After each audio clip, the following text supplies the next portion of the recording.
job. Then our job is to fight, some difficulty that we address. But in that situation, what we see is this government put too much money in deficit, and they live over the. Resuming debate, reprise de débat. The honourable member for Regina Wascana.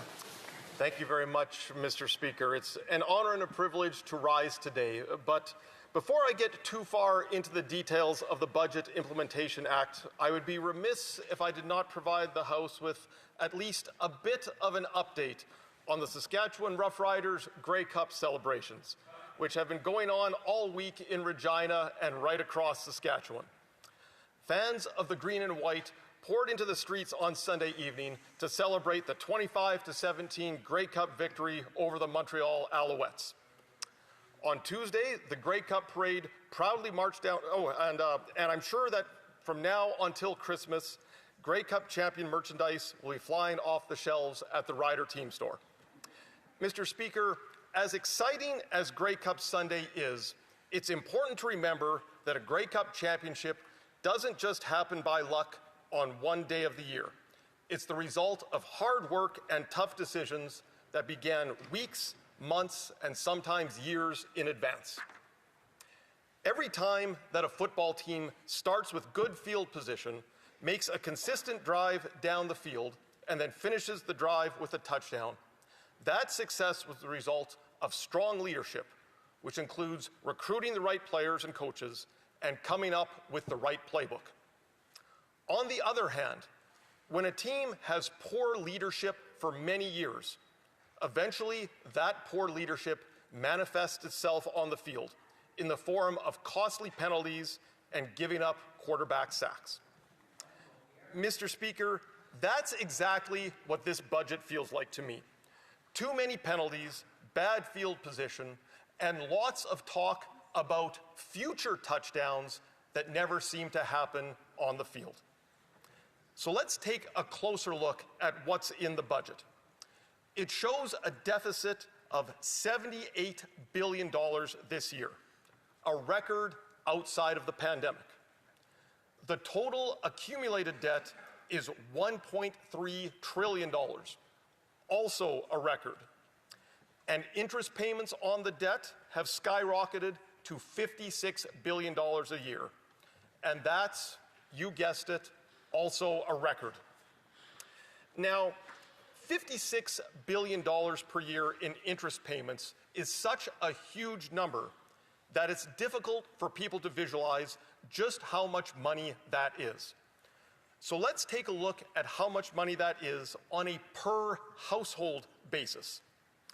When you divide $56 billion by the number of households in Canada, you get about $3,400 per household per year. That is the amount of money that leaves Canadian households not because of anything they did wrong, not because of anything they purchased, but because the federal government spends more money than it has. And what could a Canadian family do with that $3,400 per year? That is where the reality of this burden becomes clear. For some families, $3,400 is a month's mortgage payment. For others, it's groceries for 2 months. For others, it's a used vehicle for their teenage son or daughter who needs to get to work. For a family with kids, it could be an entire year of RESP contributions. In football terms, Mr. Speaker, this is like starting every offensive drive with a quarterback sack.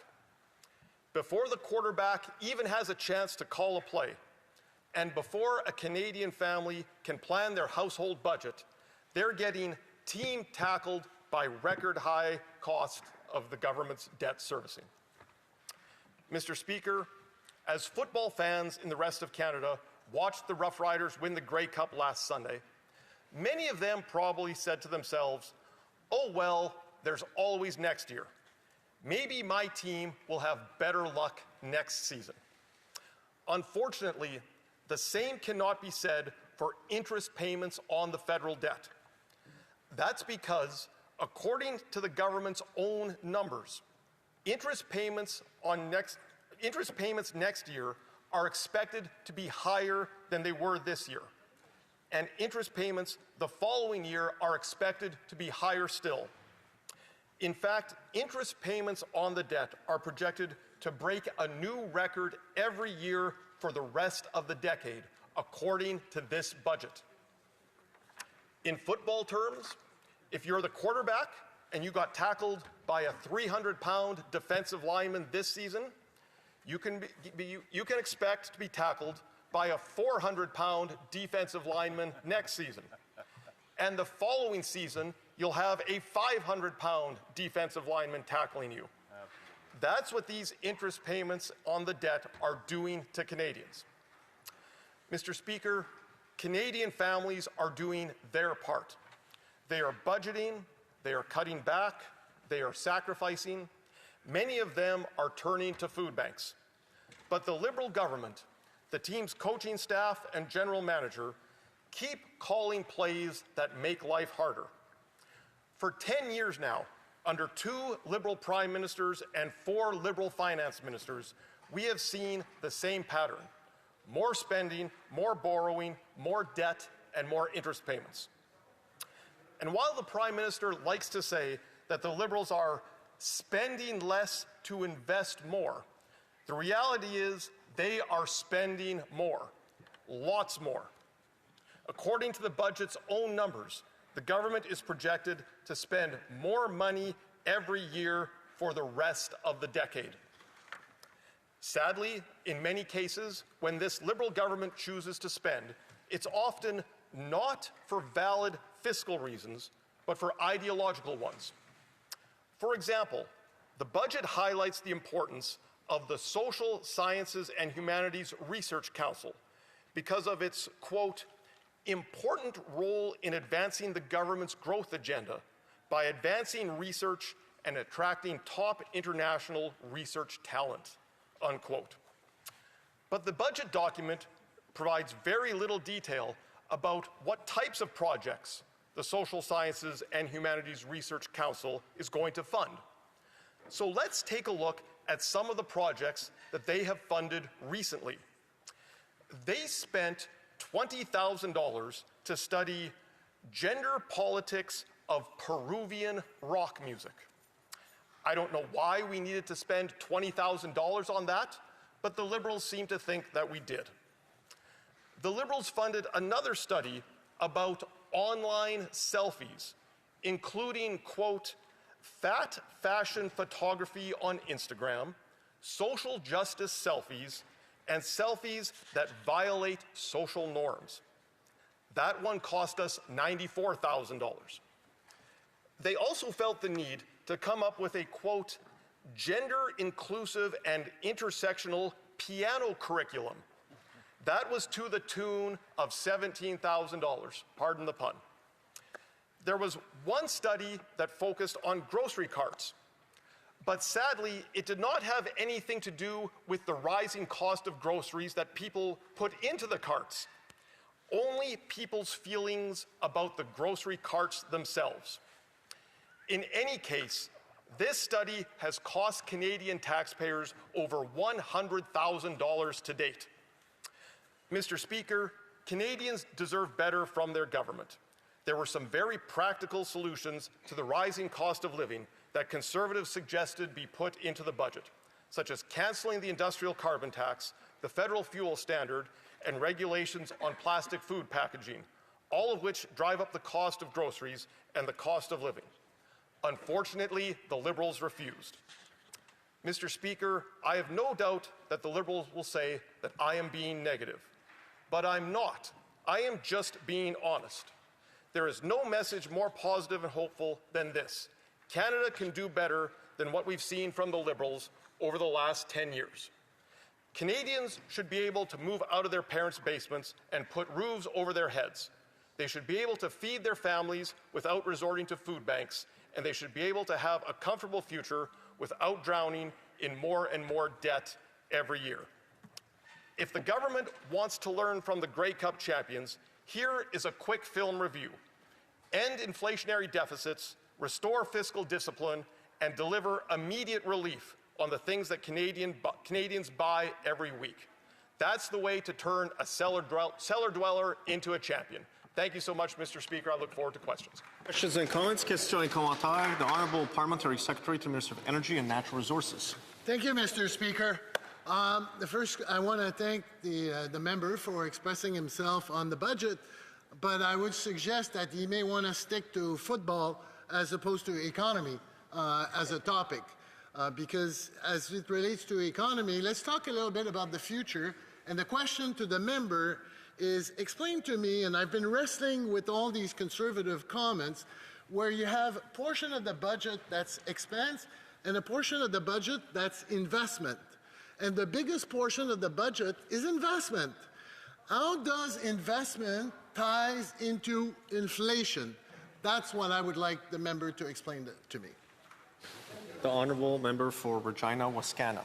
Well, thank you very much, Mr. Speaker. What I find so troubling about the Liberals over the years is they constantly want to play this shell game when it comes to the budget. I mean, it used to be they were going to balance the budget come hell or high water when Paul Martin was Prime Minister, and then they've changed their tune to say, well, it's not going to be balanced, but it's going to be a portion of debt to GDP ratio. And now they're saying, well, we're going to balance the operating budget, but we're going to keep spending and spending on interest payments on the debt and on infrastructure investments. But it's important to understand, Mr. Speaker, that money is money and spending is spending, and Canadians are going to have to pay it back with interest, which is something that the Liberals either don't understand or don't seem to care about. Questions and comments? Questions et commentaires. L'honorable député. The Honourable Member for Gaspésie-les-Îles de la Madeleine, Restigouche. Thank you, Mr. Speaker. I would like to commend the speech of my colleague. In the Bloc Québécois, we do share certain ideas, opinions in common. The debt is very high and public funds have to be spent judiciously. But what I would say to my colleague is the expenditures in this budget are subsidies to the oil industry. And when we look at the situation, it's about $9 billion a year, which we give to the oil industry. And it seems to me that this part of the economy would be able to do quite well on its own. I think, how can he reconcile his desire for the budget to be well managed with these subsidies to big oil? Regina Wascana. Well, thank you very much, Mr. Speaker, and I would like to thank my honourable colleague for his question. I would say that the benefits to society from our natural resource sector far outweigh the costs. I would like to point out to the provincial government of Saskatchewan's annual budget, which gets 10 to 15% of its revenues every year from natural resource royalties. So if my honourable colleague is suggesting that the federal government, the federal Liberal government, should have less to do with oil and gas companies and get out of the way, I would be in 100% agreement with that. I would love to see the Liberals repeal Bill C-69, the No More Pipelines bill. I would love to see them repeal Bill C-48, the West Coast tanker ban. That way we can extract all of these resources that are literally underneath our feet and export them around the world. But it's unfortunate that the Liberals always seem to get in the way. Hear, hear. Questions and comments? Questions et commentaires. The Honourable Member for Cochin, Malahat Langford. Thank you, Mr. Speaker, and thank you to the member for his excellent speech. He clearly threw a touchdown, and I thank him for his honesty and positive suggestions. People in my riding on Vancouver Island every day tell me they're struggling to afford groceries, gas, rent. They're going hungry. They're losing their homes. These are all signs of a failing economy among so many. Perhaps my colleague could speak to how this budget will deal with the continuing failing of our economy. Does he see it as a budget that's going to make it better or continue to make it worse? Thank you. The Honourable Member for Regina Wascana. Thank you, Mr. Speaker, and I would like to thank my honourable colleague for his question. Unfortunately, we are seeing more of the same from the Liberals on this budget, which is the continuation of 10 years of poor leadership, and that's, of course, going to lead to higher costs at the grocery store, higher costs for Canadians who are just struggling to make ends meet.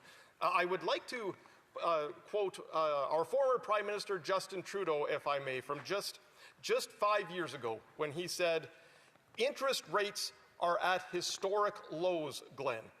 And as we move forward, because of historically low interest rates, the debt servicing costs will be low."